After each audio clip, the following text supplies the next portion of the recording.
Today we will continue and conclude the book of Zephaniah. After giving a brief overview of the enormity of the destruction that will result from the day of the Lord, chapter 1 closed with a warning that no amount of wealth or physical prowess will be able to ensure survival for anyone.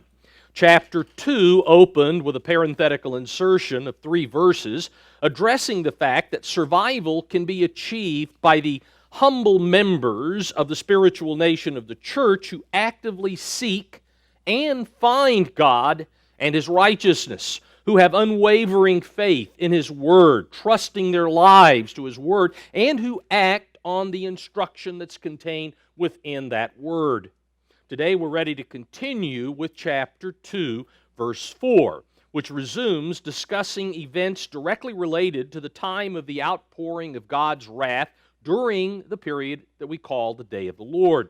At this point, God emphasizes that the destruction will be global in scope. He does this by listing specific judgments on areas to the west, the east, the south, and the north of the land of Israel and the city of Jerusalem. In chapter 2, verse 4, then, "For Gaza shall be forsaken, and Ashkelon desolate. They shall drive out Ashdod at noonday, and Ekron shall be uprooted." God begins listing His judgment of destruction with the coastal plain of Jerusalem, that is, west of Jerusalem, the territory which was controlled primarily by the Philistines historically. As in the prophecies in Amos chapter 1 and Zechariah chapter 9, the fifth of the great cities of Philistia, which was the city of Gath, is not mentioned. It's omitted, and again, why we are not told. Now, there is a wordplay technique in the Hebrew similar to the one that was used, that we covered earlier in Micah chapter 1, and that wordplay is employed here with the names of 2 of the 4 cities of the Philistines. First of all, the city of Gaza. Gaza means literally strong. And the other city, the one at the end of the list here, is Ekron, and it means deep-rooted. So strong and deep-rooted. Gaza, the strong, will be totally weakened when it's forsaken by the removal of all its population. And Ekron, which is called the deep-rooted, will be completely uprooted when the sites of those areas experience the devastation of the day of the Lord. Ashkelon's fate, the second city listed, during this time is very straightforward. It just simply says it will be desolated. And then the connection of Ashdod's destiny to midday or noonday emphasizes that its eradication will come unexpectedly, because generally that's a time of day when there's siesta, if you will, and it's not a time when generally wars or attacks or battles were instituted or initiated. Verse 5 continues, "Woe to the inhabitants of the seacoast, the nation of the Cherethites," just another name for the Philistines. "The word of the Lord is against you, O Canaan, land of the Philistines. I will destroy you, so there shall be no inhabitant." God's judgment against those who dwell in the ancient territory of the Philistines during the day of the Lord will be for cause. There's a reason. There's not. It's not just an arbitrary thing. There are legitimate reasons for God focusing attention on this particular area. Ezekiel chapter 25. Please note, Ezekiel 25 is a prophecy about that territory that belonged anciently to the Philistines. Verse 15 states, "Thus says the Lord God, because the Philistines dealt vengefully and took vengeance with a spiteful heart to destroy because of the old hatred, therefore thus says the Lord God, I will stretch out my hand against the Philistines, and I will cut off the Cherethites and destroy the remnant of the seacoast. I will execute great vengeance on them with furious rebukes, and they shall know that I am the Lord when I lay my vengeance upon them." That, of course, is a reference to the time of the day of the Lord in the development of Ezekiel chapter 25. Now, it mentions here the old hatred. The old hatred that is possessed by those living in that area of what was ancient Philistia at the time of the end. Those who live there in the land of Israel today, which is now controlled for the most part, at least quite a bit of it is controlled by the Israelis. Some of it, the area down in Gaza, of course, is not. It's still under their jurisdiction, but they have allowed other individuals, descendants of Esau primarily, to have the control over that. But during the time of the end, when the land of Israel is under the rule of the beast, and we know that it will be under the rule of the beast, this will be the time when the hatred, the old hatred that's been passed down through the generations of Esau, will finally be rectified. God's finally going to deal with that old hatred. So it will be the descendants of Esau living in the area of Philistia.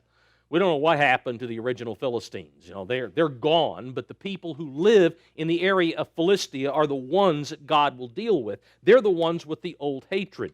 As Ezekiel 35 states, Ezekiel 35, verse 5, Tanakh translates, because you harbored an ancient hatred. This is a prophecy against Esau and Esau's descendants. Because you harbored an ancient hatred, again, like the old hatred that was mentioned in Ezekiel chapter 25. Because you harbored an ancient hatred and handed the people of Israel over to the sword in their time of calamity, the time set for their punishment. So let's skip down to verse 9. Again from the Tanakh, I will make you a desolation for all time. Your town shall never be inhabited, and you shall know that I am the Lord. He goes on to say, back in Zephaniah chapter 2, verse 6, the seacoast shall be pastures, with shelters for shepherds and folds for flocks. The coast shall be for the remnant of the house of Judah. They shall feed their flocks, that is, those of the remnant of the house of Judah will feed their flocks there. In the houses of Ashkelon they shall lie down at evening, for the Lord their God will intervene for them and return their captives. The devastation will be so extreme in that area, that coastal plain of the land of Israel to the southwest, if you will, of the city of Jerusalem. It will be so extreme that during the initial repopulating of the land, the tribal land of Judah at the beginning of Christ's reign, that repopulating, that area will be primarily, because there won't be that many people, it will be used primarily for pasture land. Now, of course, as the millennium progresses and the Jewish, those of the tribe of Judah begin to multiply in numbers, then people will be moving into that area. But initially, the population will be so small that it will be pasture land. Verse 8, I have heard the reproach, or the insults, or the taunting, depending on translation, of Moab, and the revilings of the people of Ammon, with which they have reproached my people and made arrogant threats against their borders, or against their land, the New International has. The territory east of the land of Israel now becomes the area of the focus of God's wrath. As in the case, or as is the case with all of the nations whose borders touch the part of the land of Israel controlled by the descendants of Judah at the close of the age, those who live on the eastern borders in the ancient territories of Moab and Ammon have not only voiced their objections to the presence of the Jews, not only have they voiced them, but they have also joined with others to physically attempt to remove them, to drive them out of the land. Jordan is the area that, this area of Moab and Ammon, this is primarily the area of Jordan. Jordan joined in with Syria and Egypt and the others in trying to force the Jews out in 1948, in 1967, 1973. Not until after that war in 73 did Sadat sit down with Hussein and Menachem Begin, I guess, and then there was a truce called, and Jordan has not actively joined in attacking Israel since then, but nonetheless, there's more and more rhetoric that's going on now. And so there are revilings. But again, the descendants of Moab and Ammon, the descendants of Lot, we don't know. We don't know where they are. Maybe they're mixed up with these people. But that territory today is primarily inhabited by Ishmaelites who have intermarried with Esau that have moved up. That's a Hashemite kingdom of Jordan. Those people weren't there until they moved up in the early part of the 20th century into that area, but they weren't there all along. Again, we're talking of peoples inhabiting ancient territories, and so when a prophecy is given about a territory, it's the people at the end time that's pinpointing. Verse 9, "Therefore, as I live, says the Lord of hosts, the God of Israel, surely Moab shall be like Sodom, and the people of Ammon like Gomorrah, overrun with weeds and salt pits and a perpetual desolation." Now, remember, at the time that the beast invades the land of Israel, back in Daniel chapter 11, verses 40 and 41, we find that when he invades and takes control of Jerusalem, the territories of Moab and Ammon and the primary or the chief part of the Ammonites, Edom, all of that territory, basically east of the Jordan River, is left untouched. The beast does not go into that area. And so this area will escape initially any kind of problems. The land will be left alone. It will not be invaded until the closing days of the outpouring of God's wrath. After being pummeled like every other nation during the outpouring of the trumpet plagues, some of the territory of Ammon and the territory of Moab will be crossed by the armies from beyond the Euphrates River to the east and to the north of that area. There will be massive armies that begin to move in that direction. They will move toward the land of Israel from the north and the east after the Euphrates River is dried up, according to Revelation chapter 16. The destruction that those armies, because some of those armies that come down from that area will come down from the north along the Mediterranean through Lebanon. We've already seen that. Some of those armies are going to come swing from the east and come across and through Jordan and through Syria, through that area, to converge in the area of the valley of Jezreel. And so part of that territory will be destroyed, and that destruction is portrayed very vividly by the prophet Joel. We saw that back in Joel chapter 2. In fact, let's look here. Joel 2, verse 3. It says, "A fire devours before them, and behind them a flame burns. The land is like the Garden of Eden before them, and behind them a desolate wilderness. Surely nothing shall escape them." And that's describing what happens to the territory of Moab and Ammon at that point in time. The total annihilation of Moab and Ammon, like Sodom and Gomorrah, pertains to the permanent removal of the peoples who inhabit those territories at the close of the age. It does not suggest that the land itself will become or remain. It will become, but it won't remain necessarily an apocalyptic wasteland throughout the millennium. Because as it goes on to say here in verse 9 of Zephaniah 2, "The residue of my people shall plunder them." That is the residue. What returns of Israel will plunder. They will go in and spoil, take whatever is there. "And the remnant of my people shall possess them." So the ancient territories of Moab and Ammon will be taken by the descendants of the tribes of Israel and incorporated into Israelite territory. That's what this, again, is saying. Just like they will take possession of all of Esau's land that we saw back in Obadiah, verses, 18, 19, toward the end of the book of Obadiah. Remember, they're going to go in and take that land that one time belonged to Esau, because God says, I'm not going to let Esau have national identity anymore.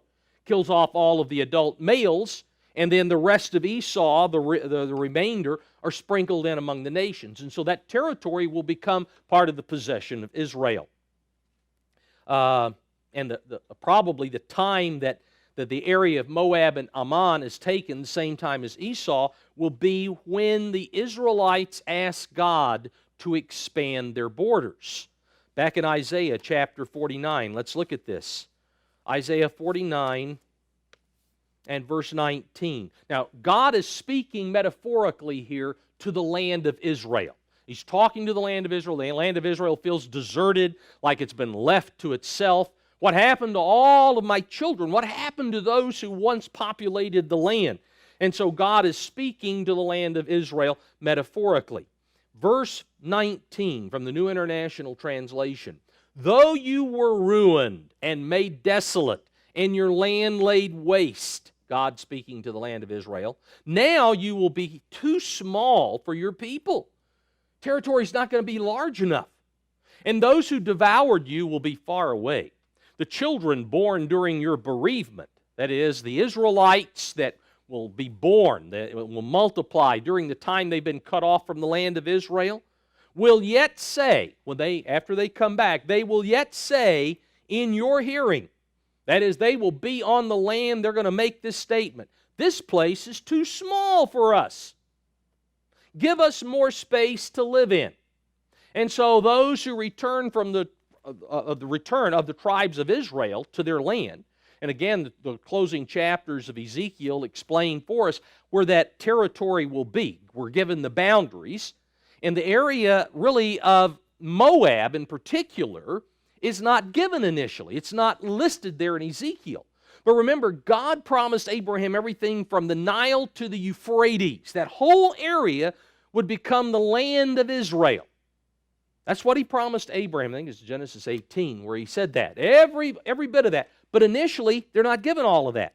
But as the population begins to grow, they're going to be given the land of Edom. They're going to be given the land of Moab, Ammon. They're going to take all of that territory ultimately as the millennium progresses. And so this seems to be the time when they will possess that territory. And it's not going to be desolation. It will be desolate from the standpoint those people are gone. They've been eradicated. And only Israelites will be able to live in that area. All right, again, Zephaniah chapter 2, verse 10. This they shall have for their pride, that is Moab and Ammon, because they have reproached and made arrogant threats against the people of the Lord of hosts.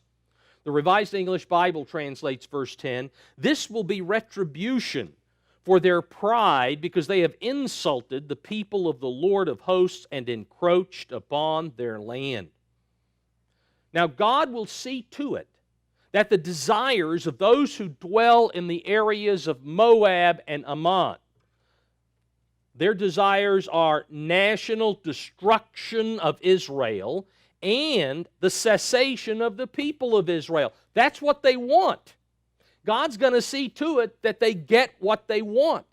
They're going to get national destruction and they're going to get cessation of the people, but it's not going to be Israel. It's going to be them. It will be them. They are the ones. It's going to come back, just like, remember Haman in the days of Esther. I'm going to build a scaffold here and a gallows, and we're going to hang Mordecai. And so he went to all the trouble to prepare to destroy Mordecai, and lo and behold, Haman was hanged on that gallows. And it's the same basic situation here. Back in Psalm 83, we remember this. We've covered it several times through the minor prophets. Psalm 83, verse 1, do not keep silent, O God. Do not hold your peace, and do not be still, O God, for behold, your enemies make a tumult, and those who hate you have lifted up their head.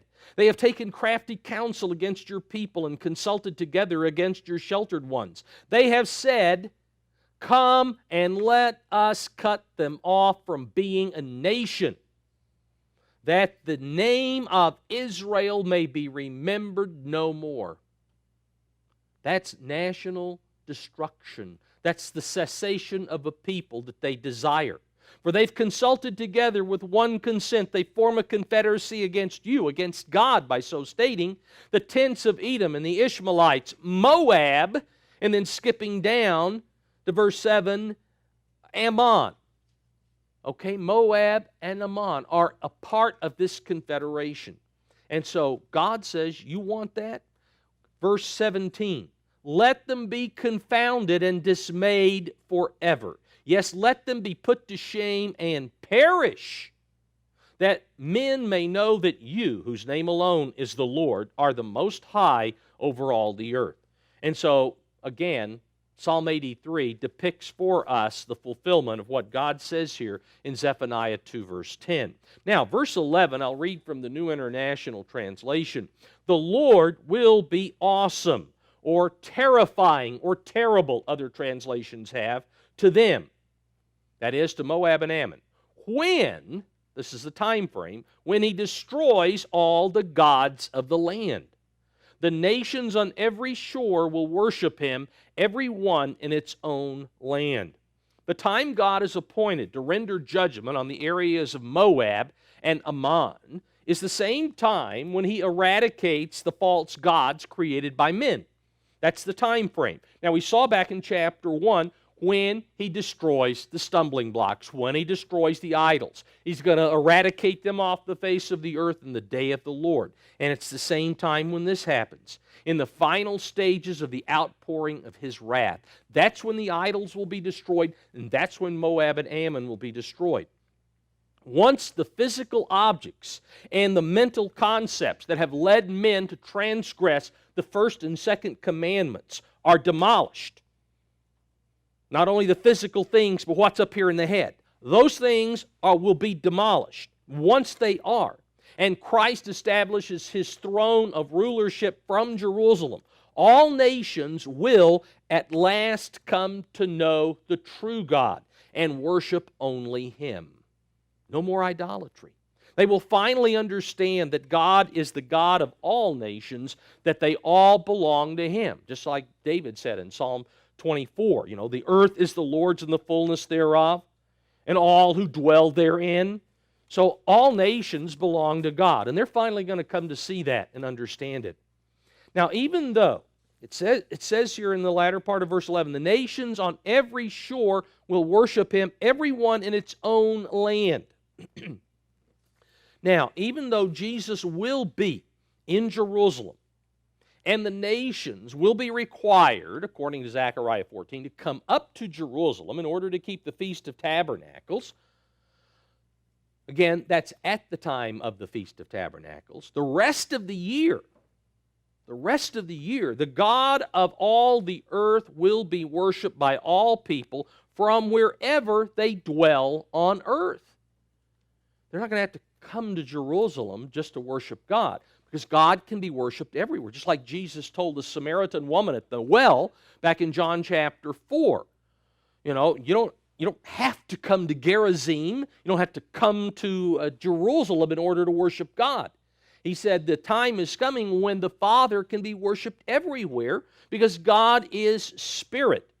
About verse 23, 24, God is spirit, and those who worship God, who worship the Father, must worship him in spirit and in truth, not locale. Locale isn't really that important, except at the feast time when we go to this place where God has said it needs to be done. All right, verse 12 of Zephaniah 2.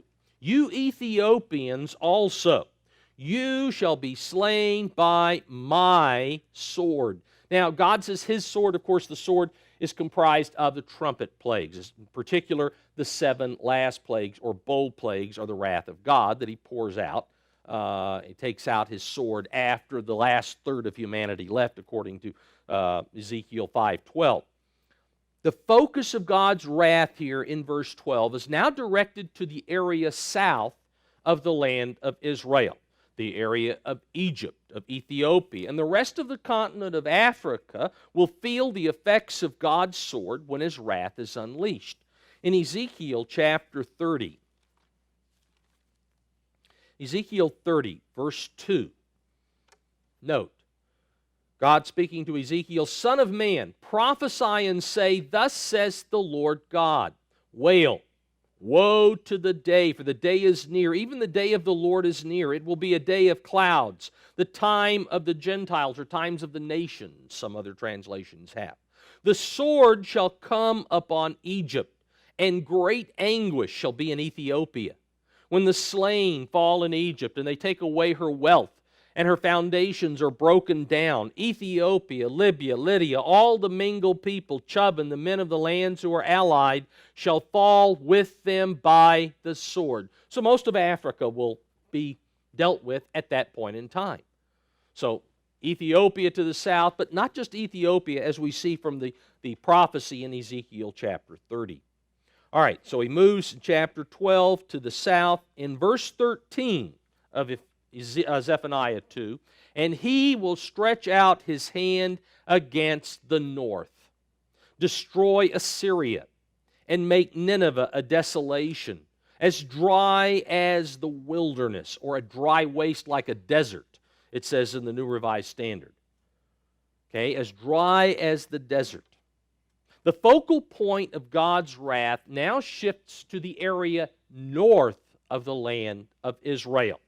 This verse is generally viewed not in its prophetic context, but in a historical context. Hence the reason most Bible scholars date the composition of the book of Zephaniah prior to the annihilation of Nineveh and the overthrow of the Assyrian Empire. Because it's talking about Nineveh, a desolation. Make it a desolation. Well, obviously when he wrote this, it wasn't a desolation, but they don't see the prophetic significance of this particular verse. Just as the king of Assyria, back in Isaiah chapter 10, remember God talked to the Assyrian, O Assyrian, the rod of my anger, in whose hand my staff of indignation, I'm going to send him against a hypocritical people. All right, we know, we've seen, we've gone through that many times. Isaiah 10 is talking about the beast. And just as the king of Assyria in Isaiah 10 represents the beast, the destruction of ancient Nineveh, as we also saw in the book of Nahum, the destruction of ancient Nineveh was a type of the judgment that God has decreed on Babylon the Great at the close of the age. These events are the ultimate fulfillment of the prophecy back in Jeremiah chapter 50, verse 18, where God said that he would punish the king of Babylon and his land just as he punished the king of Assyria and his land. Gets back to the trees that represented Assyria and the tree that represented Babylon, one in Ezekiel, the other in Daniel. But again, this is what this is talking about. This is talking about Babylon the Great to the north. Now, verse 14 of Zephaniah 2 from the New International, flocks and herds will lie down there, creatures of every kind. The desert owl and the screech owl will roost on her columns or on the capitals of her pillars. You know, again, those ornate things on the columns that you see in especially Greece and some of those areas. Their calls will echo through the windows. Rubble will be in the doorways. The beams of cedar, or the cedar work, will be exposed. Like the comparison of the end-time destruction of Moab and Ammon to the ancient destruction of Sodom and Gomorrah that we saw back up in verse 9. This terminology that's used here is idiomatic of total obliteration.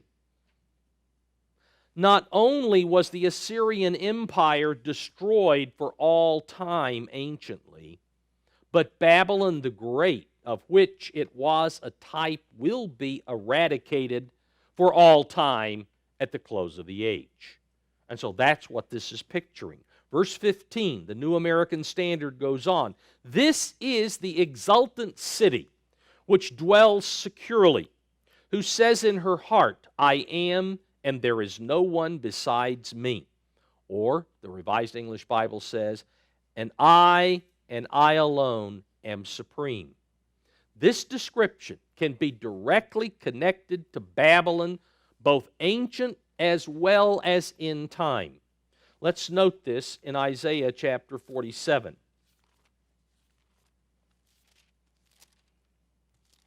Isaiah 47, verse 1.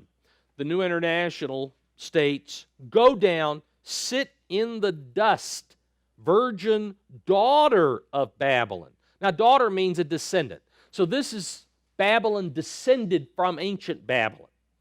This is end-time Babylon that's being discussed here. O daughter of Babylon, sit on the ground without a throne, daughter of the Babylonians. No more will you be called tender or delicate. Skipping down to verse 7. You said, I will continue forever, the eternal queen. But you did not consider these things or reflect on what might happen. Now then, listen, you wanton creature, lounging in your security and saying to yourself, I am and there is none besides me. Now note how close that is to what verse 15 of Zephaniah is. There is no I am and there is no one besides me. That I am, okay, if you look at that, that's very similar to the I am back in Exodus, where God says, I am.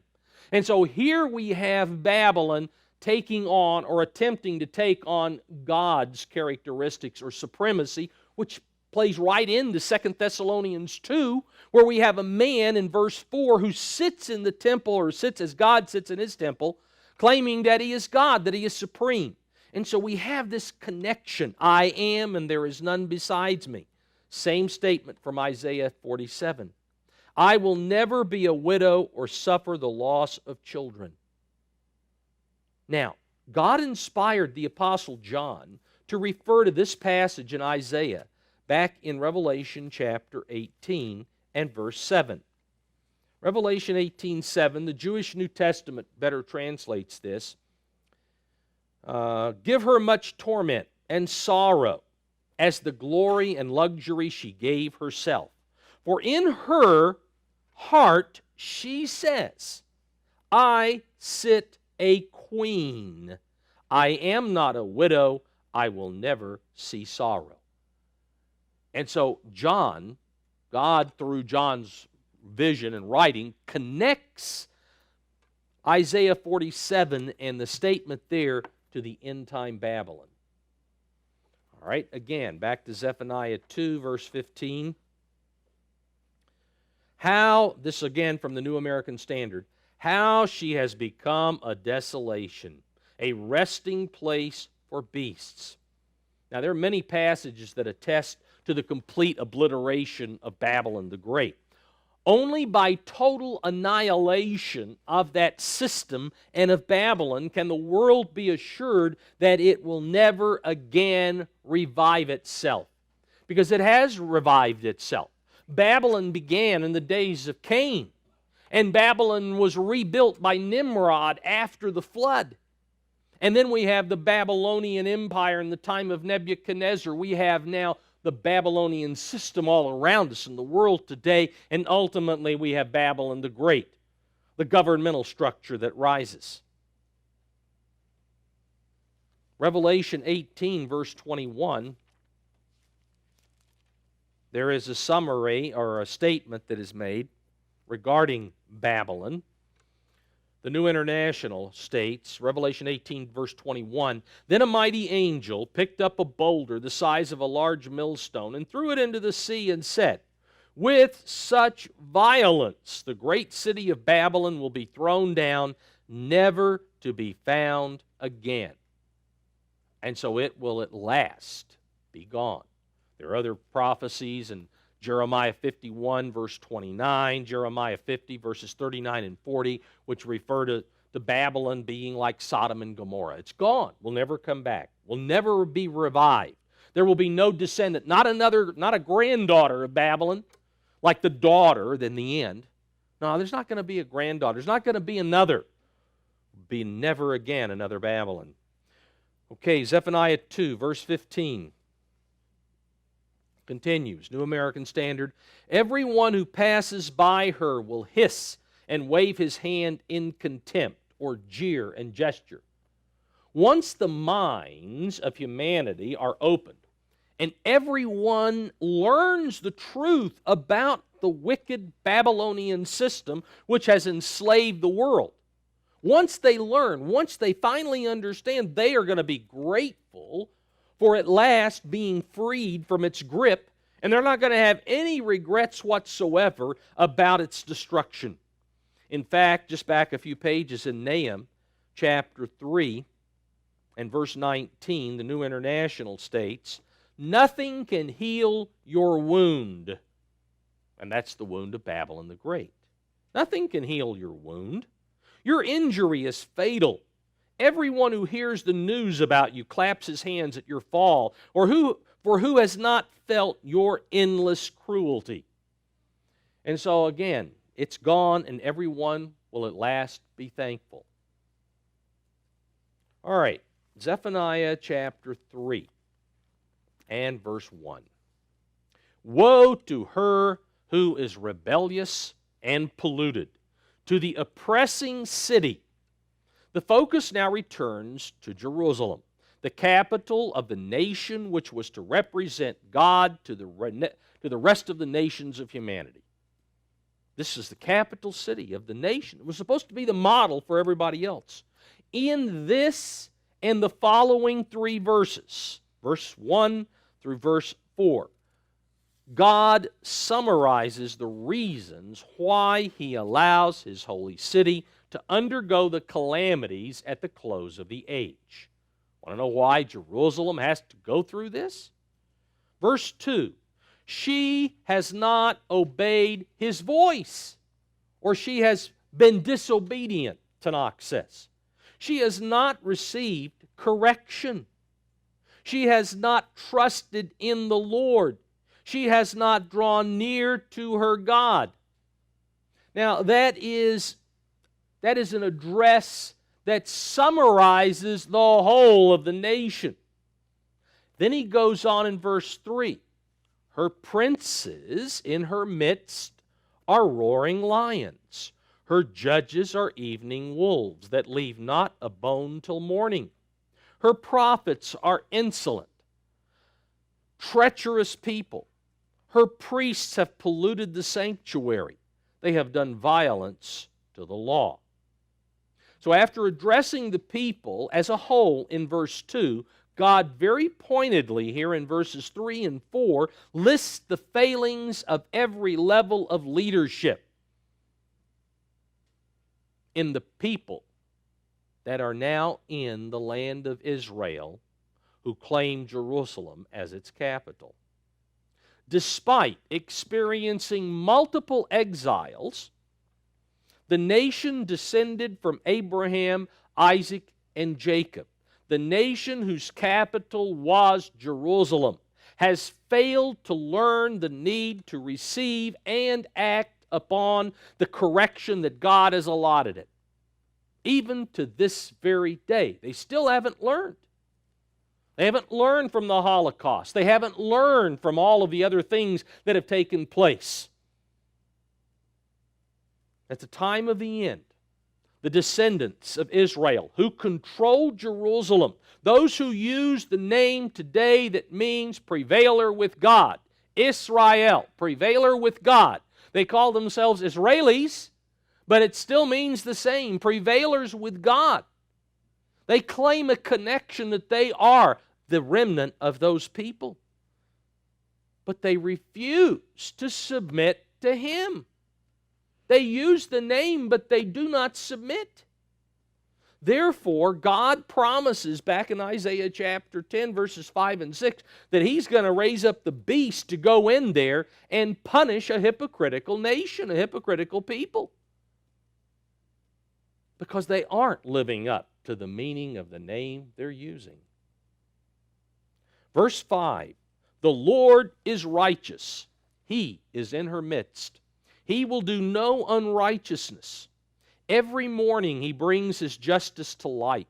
He never fails, but the unjust knows no shame. Regardless of the failure of the descendants of the patriarchs, Jesus Christ will remain faithful to the promises that He, as the Word of the Old Testament, made to the patriarchs. He's going to be true to the promises that He made to them, such as the one in Genesis 28 that He made to Jacob. You know, your descendants are going to go to the east, the west, the north, the south, but the time is coming when I'm going to bring them all back, and then you're going to have possession of this land. It's going to be theirs. Not just Judah, but all of them. That was a promise that He made, and Jesus Christ is going to make sure that that happens. And just as surely as the sun rises every morning, as it says here, Every morning he brings his justice to light. Well, just like the sun rises every morning, so Christ can be trusted to administer righteous justice. In fact, back here in Isaiah chapter 11, Isaiah 11, verse 4. But with righteousness he shall judge the poor, and decide with equity for the meek of the earth. He shall strike the earth with the rod of his mouth, and with the breath of his lips he shall slay the wicked. Righteousness shall be the belt of his loins, and faithfulness the belt of his waist. His righteousness will entail, after the day of the Lord, removing from the land of Israel all of those who are not descended from Jacob. That's part of the righteousness, because he promised it to Abraham, Isaac, Jacob, and Jacob's descendants. So if you're not a descendant of Jacob, you're not going to be there. That's what he says. Now, Zephaniah 3, verse 6. I have cut off nations. Their fortresses are devastated. I have made their streets desolate with none passing by. Their cities are destroyed. There is no one, no inhabitant. God is describing here what he has done with the northern and southern kingdoms over time. The descendants of Jacob in the end time, who identify themselves as the people of God, have had the benefit of the witness of secular history that records the reasons for the fall of nations and empires. And there's not a nation, there's not an empire that has not fallen as the result of the accumulation of sin. And so that we can find in secular history. They have an indictment against them because they can at least learn from history. But also the descendants of Jacob in the end time, who still understand that they are the descendants of Israel, primarily those that are over there in the land of Israel and the Middle East today, they have in their possession what's called the Holy Scriptures. We called it generally the Old Testament. And the Holy Scriptures chronicle the history of the reasons for and the fall of both the northern kingdom of Israel and the southern kingdom of Judah.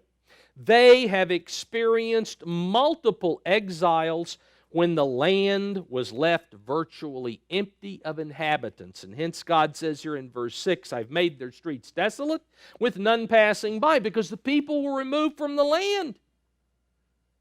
God says, I've given them so many experiences to learn from, and they still seem to miss the boat.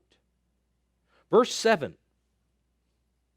Tanakh translates, and I thought, God is saying here, and I thought that she would fear me, would learn a lesson, or the Revised English Bible says, would take my instruction to heart. I thought that.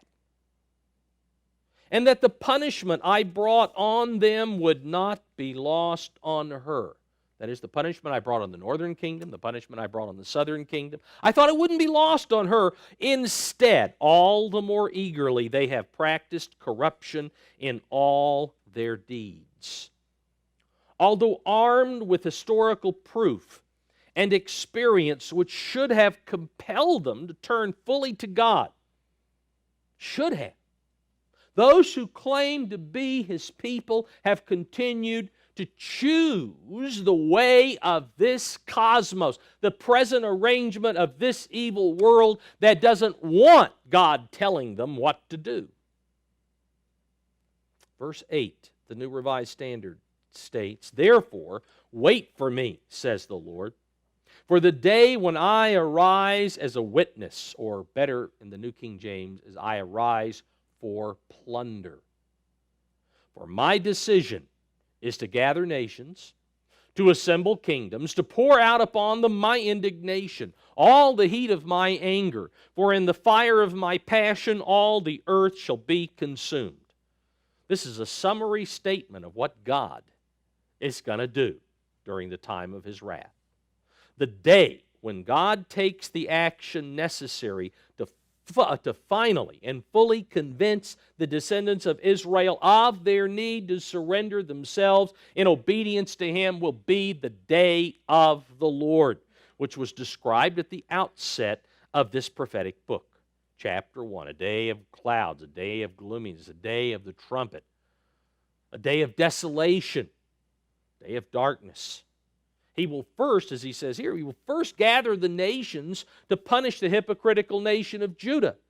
Zechariah 14:2 talks about how he's going to bring all nations against Jerusalem. The city will be taken, half will be taken into captivity or exile.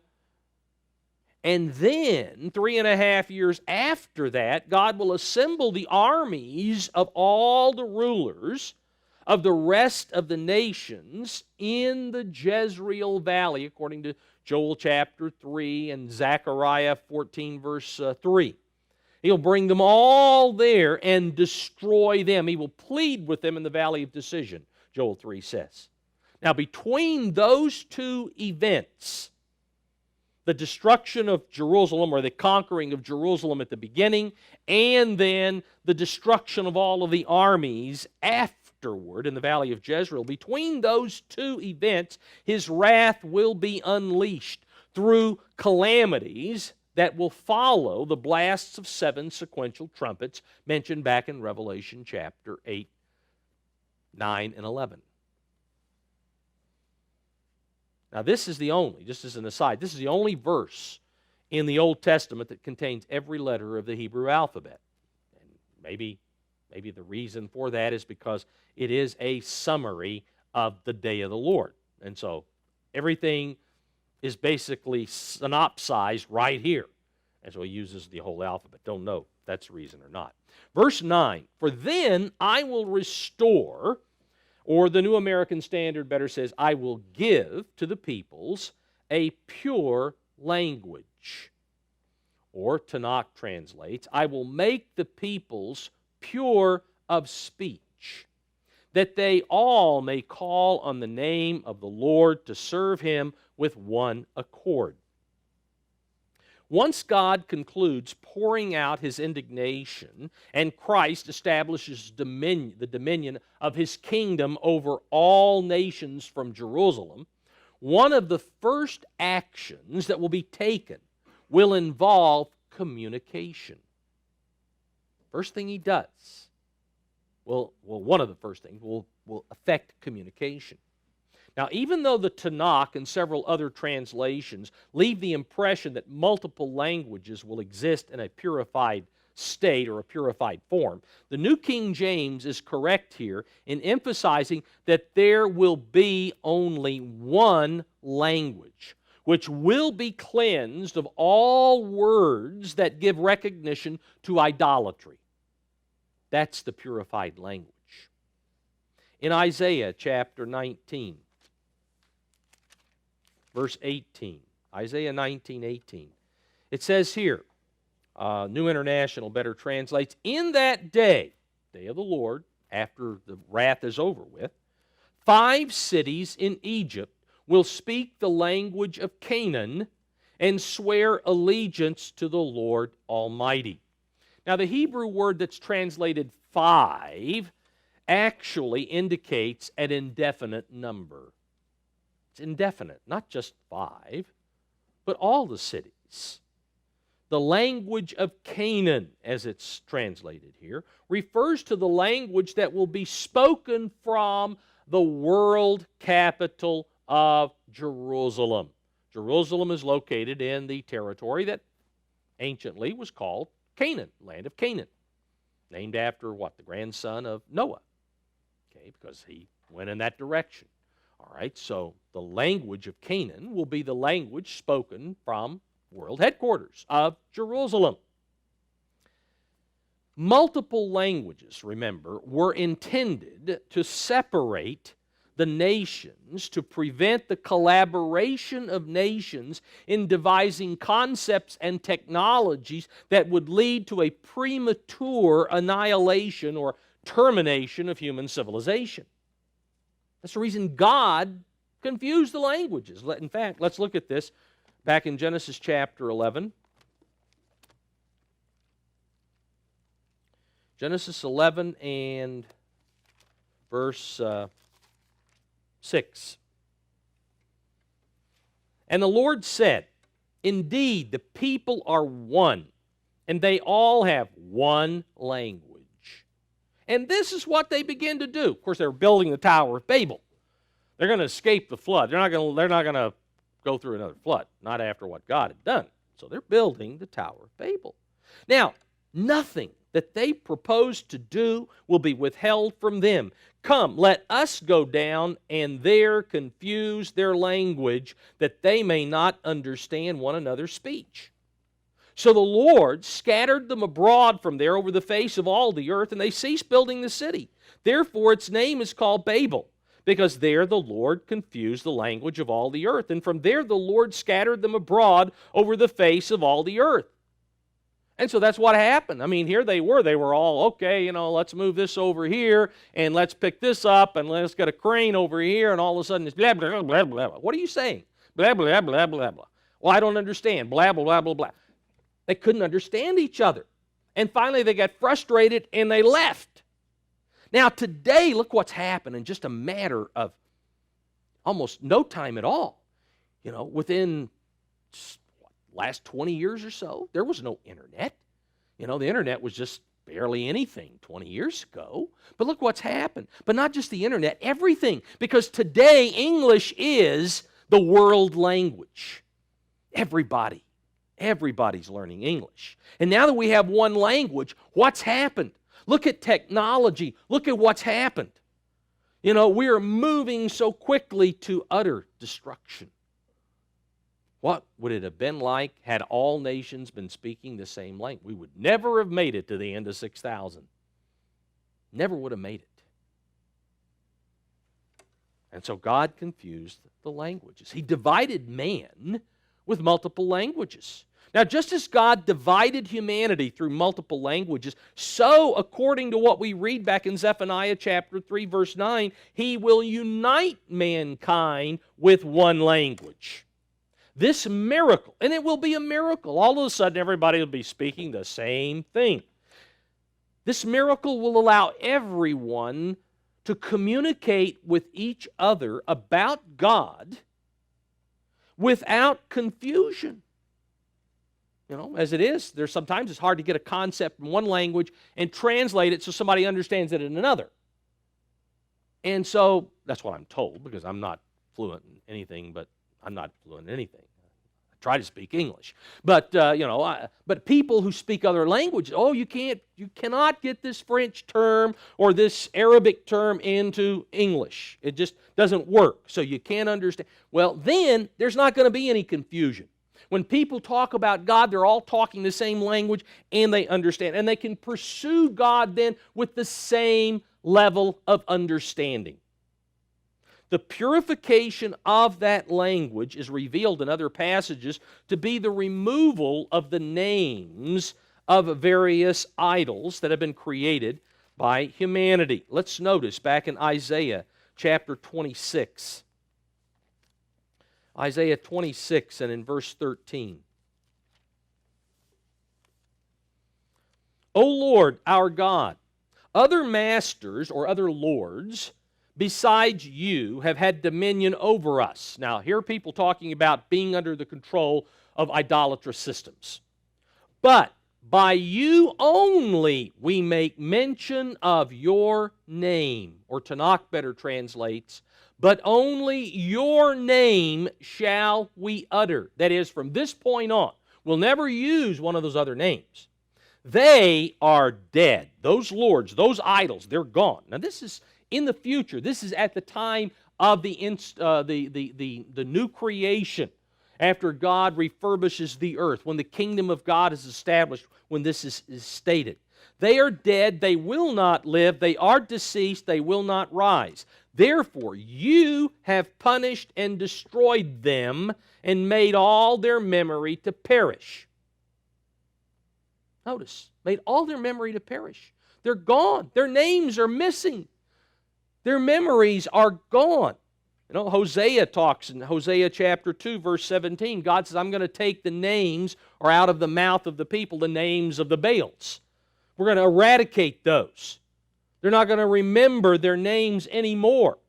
In Zephaniah 13 and in verse 2, God says that He will cut off the names of all of the idols from the land, and they'll no longer be remembered. Now, what does it have to do with us? Well, today we talk about Sun's Day and Moon's Day and Tuesday, which is just another name for Mars. It's Mars's day. And then there is Woden's day, which Woden was just the Nordic Mercury. So it's Mercury's day. And so we're talking about all of these various gods and idols and whatever. There was Fry's day, which is the same as Venus. Fry and Venus were the same. Then there was Saturn's day on what, today is the Sabbath. But nope, through the world it's Saturn's day. And then, of course, we have the months, Janus's month. We have Mars's month. We have Maus's month. We have Juno's month. So we have a considerable amount of stuff that's filtered in our life. But, we're going to be talking on, what happened on, the first day of the week. What do we used to call that? I can't remember, because God's going to wipe it out. We're not going to be using Wednesday and Fry's day and Saturn's day. They're going to be gone. Those are going to be terms that God erases. They don't come to memory anymore. The memory's going to perish. God's going to clean up the language. It's going to be a pure language. We're not going to be thinking about remembering those things of old. All right, Zephaniah 3, verse 10. From beyond the rivers of Ethiopia shall they bring my suppliants, even the daughter of my dispersed. These are descendants, or the New International translates, the daughter of my scattered people, as my offering, or as mine offering. Jewish Publication Society translation of verse 10. Once God's punishment ends, He will immediately begin assembling the remnant of the descendants of Israel back in the land of Israel. In Isaiah chapter 11, verse 11, it shall come to pass in that day that the Lord shall set His hand again the second time to recover the remnant of His people who are left from Assyria and Egypt, from Pathros and Cush, from Elam and Shinar, from Hamath and the islands of the sea. He will set up a banner for the nations and will assemble the outcasts of Israel and gather together the dispersed of Judah from the four corners of the earth. And so, again, it's talking about rounding up, bringing back to the land of Israel His people.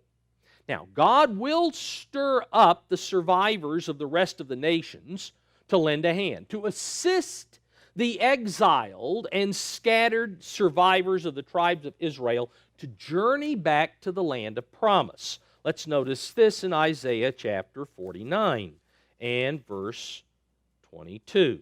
Isaiah 49, 22. Thus says the Lord God, Behold, I will lift my hand in an oath to the nations and set up my standard for the peoples. They shall bring your sons in their arms. God speaking here to the land of Israel, a continuation of the prophecy we began earlier. They'll bring your sons in their arms, and your daughters shall be carried on their shoulders. Kings shall be your foster fathers, and their queens your nursing mothers. They shall bow down to you with their faces to the earth and lick up the dust of your feet. Then you will know that I am the Lord, for they shall not be ashamed who wait for me. And so God will, as it says here in chapter 3, verse 10, He is going to have the nations help bring His scattered people back as an offering to Him. Chapter 3 of Zephaniah and verse 11. In that day you shall not be shamed for any of your deeds in which you transgress against me. Now, this could refer to the extension of God's grace to Israel so that no sin is imputed to them. Because He talks here, which you transgress. Now, if that's past tense, how you have transgressed against me, then it could refer to the assessment of Israel's conduct historically.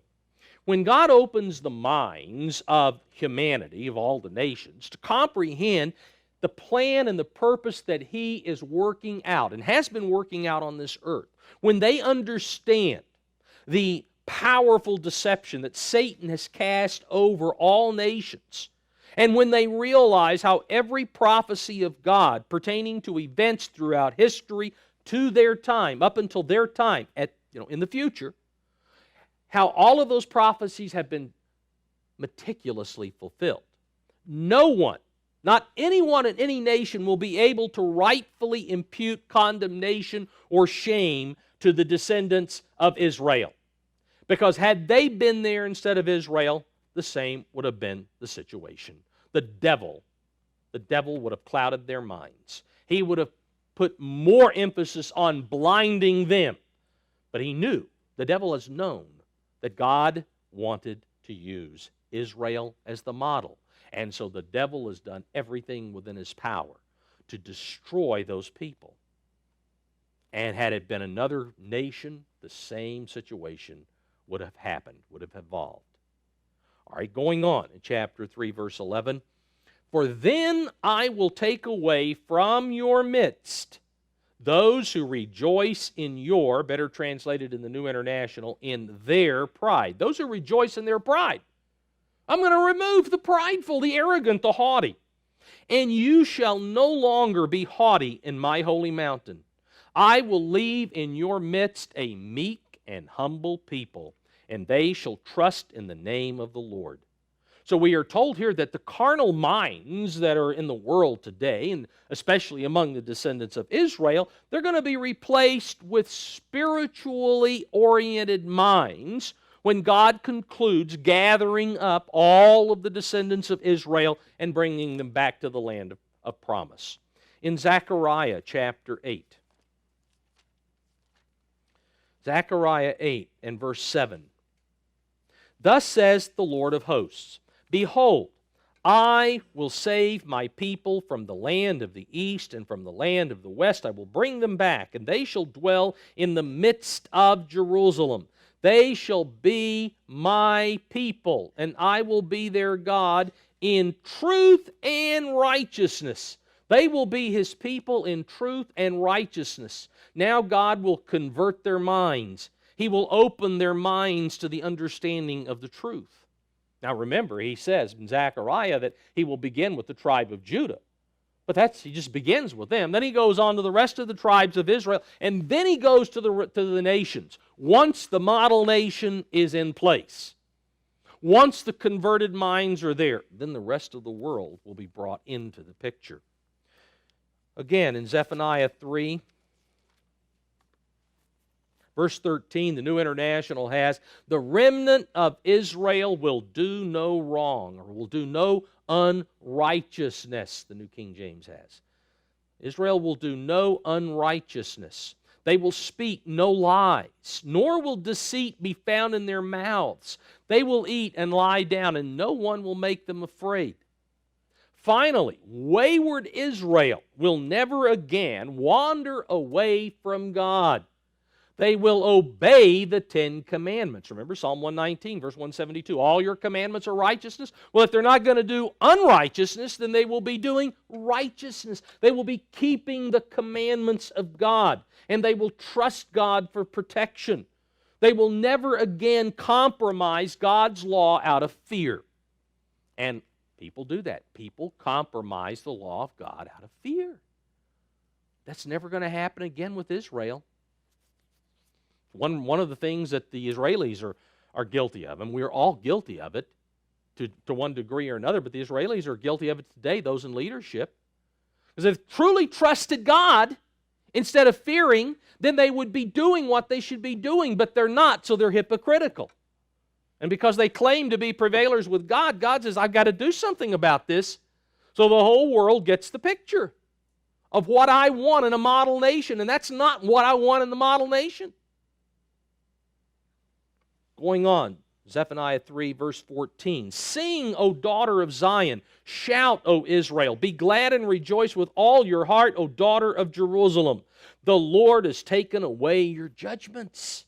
He has cast out your enemy. God pronounced several judgments against Israel. Some pertained to the tribes of the northern kingdom. Some of those judgments pertained to the southern kingdom of Judah. And other of those statements of judgment that God rendered or that he made affected the descendants of both kingdoms. The descendants of the northern kingdom have been required to remain in exile from the land of Israel until the end of the present age.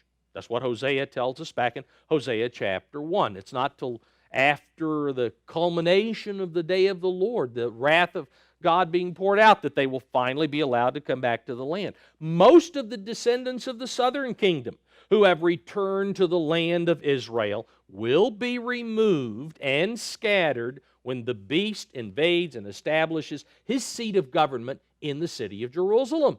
Again, Joel chapter 3 shows us that. Zechariah chapter 14, verse 2. It's going to happen. Descendants of both kingdoms, those are judgments. The other judgment affecting both of the kingdoms is the fact that they will be required to suffer the wrath of God along with all the other nations. That's a judgment.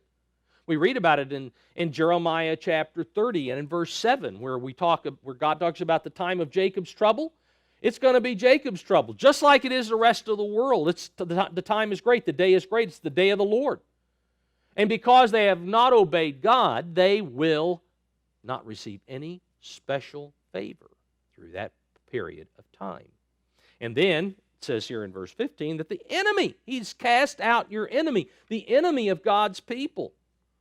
That is, this group of people to be his model nation will include the beast and his followers, will include the armies of the nations who invade the land of Israel to attack the beast, and finally Satan the devil, the greatest enemy of all. They're going to all be cast out at the time when this is fulfilled. Verse 15 concludes, the King of Israel, the Lord is in your midst. You shall see disaster no more. The presence of the glorified Savior in Jerusalem will be by far the greatest reason for rejoicing that he mentions in verse 14. This is the greatest. God himself is with us. His presence will ensure safety. His presence will ensure prosperity, as numerous scriptures reveal. Joel 3:17, we've read that before. Isaiah chapter 60, verse 18. And we could go through many, many other scriptures about the fact that God will never again allow Jerusalem to be overrun by an enemy. Will not happen ever, ever again. Zephaniah 3, verse 16. In that day it shall be said to Jerusalem, do not fear. Zion, let not your hands be weak. Don't let your hands be weak. Fear is paralytic. Fear is paralytic. Those who are fearful, they can't make their mind up. They can't act. They cannot be wholehearted, therefore. When God, who is love, who is perfect love, Christ is the epitome, he is the perfection of love. When God, who is love, dwells in Jerusalem, the city of peace, all fear should be cast out. Because like John writes back in 1 John 4:18, perfect love casts out fear. There will be no further fear in the land of Israel because of the presence of perfect love, Jesus Christ, God. Chapter 3, verse 17, the Lord your God is in your midst, or the Lord your God in your midst, the mighty one, will save. He will rejoice over you with gladness. He will quiet or soothe or renew you in his love. He will rejoice over you with singing as on a festal day. The first phrase of verse 18 from the Revised English Bible correctly inserts. This will be the time when God reclaims his people for himself. Hosea chapter 1, verse 10. Hosea 1, verse 10. Yet the number of the children of Israel shall be as the sand of the sea, which cannot be measured or numbered. And it shall come to pass in the place where it was said to them, you are not my people, you are Lo Ami. There it shall be said to them, you are the sons of the living God. You are my people. You are Ami. You're my people. Not only that, you're my children, the children of the living God. This event, when this happens, when the two kingdoms of the north and south, that is the remnants, the descendants that remain after the day of the Lord, when they're finally brought together, this is going to be a very special event to God. Because we're told back in Isaiah chapter 62, Isaiah 62, verse 5, for as a young man marries a virgin, so shall your sons marry you. God speaking to Jerusalem. Then, and as the bridegroom rejoices over the bride, so shall your God rejoice over you. It's going to be a very special emotional time for God when this finally happens. Verse 18 continues in the Revised English Bible, I shall take away your cries of woe, and you will no longer endure reproach. Verse 19, the New International, at that time I will deal with all who oppressed or afflict you. Immediately preceding the time of rejoicing, Christ will take action against all of those who have oppressed or afflicted Israel, His people. He will take action against the beast and against the house of Esau, and action against the devil, as Revelation chapter 20, the first 3 verses show. Verse 19 goes on, New International, I will rescue the lame and gather those who have been scattered. God will step in and deliver the spiritually lame among Israel from their carnality, and will physically gather together the exiled descendants of Israel into the land of promise. Now, we covered in more detail this particular aspect of the spiritually lame back in Micah chapter 4, verse 6. So I would just suggest you go back and you can compare that section with this one. Verse 19 goes on, the New International, I will give them praise and honor in every land where they were put to shame. That is, Israel. They're going to be praised. They're going to be honored in every land. In every land. Now, before the descendants of Israel can be honored, the nations will need to be educated as to the reason why honor should be conferred on Israel. In Ezekiel chapter 39, verse 23, Ezekiel 39, verse 23, the New International states, and the nations will know that the people of Israel went into exile for their sin. God's going to make it very pointed. They have gone into exile. I removed them long, long ago because of what they had done. Because they were unfaithful to me. So I hid my face from them and handed them over to their enemies, and they all fell by the sword.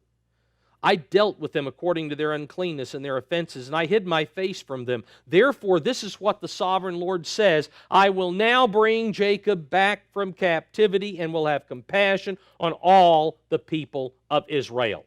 And I will be zealous for my holy name. They will forget their shame and all the unfaithfulness they showed toward me when they lived in safety in their land with no one to make them afraid. When I have brought them back from the nations and have gathered them from the countries of their enemies, I will show myself holy through them in the sight of many nations. Then they will know that I am the Lord their God, for though I send them into exile among the nations, I will gather them to their own land, not leaving any behind. I will no longer hide my face from them, for I will pour out my Spirit on the house of Israel, declares the sovereign Lord. Now, once the minds of all people are open to the truth of God and understand the role of Israel in God's plan, they will show honor by assisting the descendants of Israel in migrating back to the land of Israel. Again, we looked at that earlier in Isaiah chapter 49, verse 22-23. Okay, Zephaniah 3, verse 20.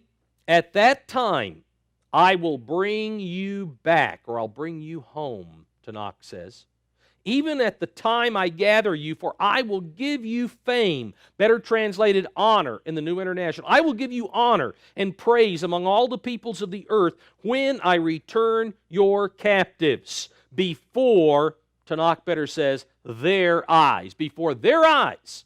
They're going to see this. They're going to be witnesses to what I do, says the Lord. The honor granted to Israel will be the role of being the model nation for the rest of the nations to emulate. That's the honor that will be bestowed on Israel. When the nations observe how God blesses His model nation, they will respond by heaping praise on Israel. They will praise Israel, and then they're going to, the greatest praise, of course, is the fact they want to be like Israel. Like Isaiah chapter 2, verse 2 through 4 tells us. They come up to Jerusalem. They want to find out. But in Isaiah chapter 61, notice verse 5, strangers shall stand and feed your flocks, and the sons of the foreigner shall be your plowmen and your vine dressers. But you shall be named the priests of the Lord. God speaking about the descendants of Israel. Men shall call you the servants of our God. You shall eat the riches of the Gentiles, and in their glory you shall boast. Instead of your shame you shall have double honor, and instead of confusion they shall rejoice in their portion. Therefore in their land they shall possess double, Israel will. Everlasting joy shall be theirs. Skipping down to verse 9. Their descendants shall be known among the Gentiles, and their offspring among the people. All who see them shall acknowledge them that they are the posterity whom the Lord has blessed. Every nation will bestow honor and praise on Israel.